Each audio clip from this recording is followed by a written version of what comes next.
The main message of this report is that the region is going to face the worst financial crisis since the 2007 and 2008 financial crisis. In fact, we predict that countries across the Europe and Central Asia region are going to contract by some 4.4%. Now, the good news is that we expect that you will see a recovery, an economic recovery next year, somewhere between 1.1 and 3.3%. However, this outlook is highly uncertain and tilted towards the downside, if I'm honest. Now, this regional recession and really the global recession is going to have an impact on a country, an open, small, liberal, open market like Georgia.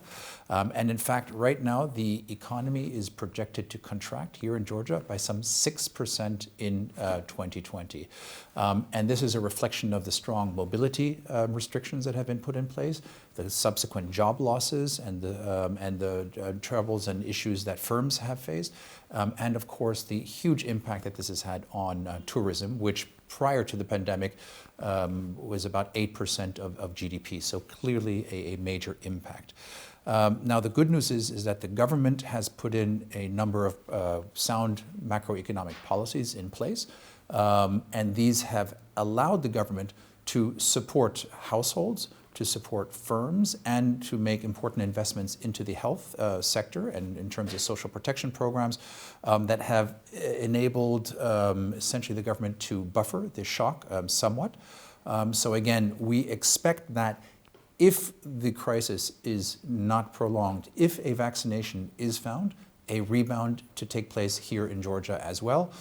We anticipate that to take place sometime in 2021 and be somewhere along the lines of 4% growth. But again, there are a lot of uncertainties in this respect that we still have to monitor very carefully.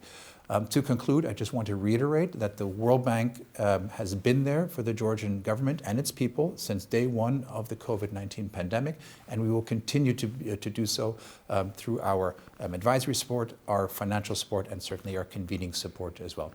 Didi Madlavan.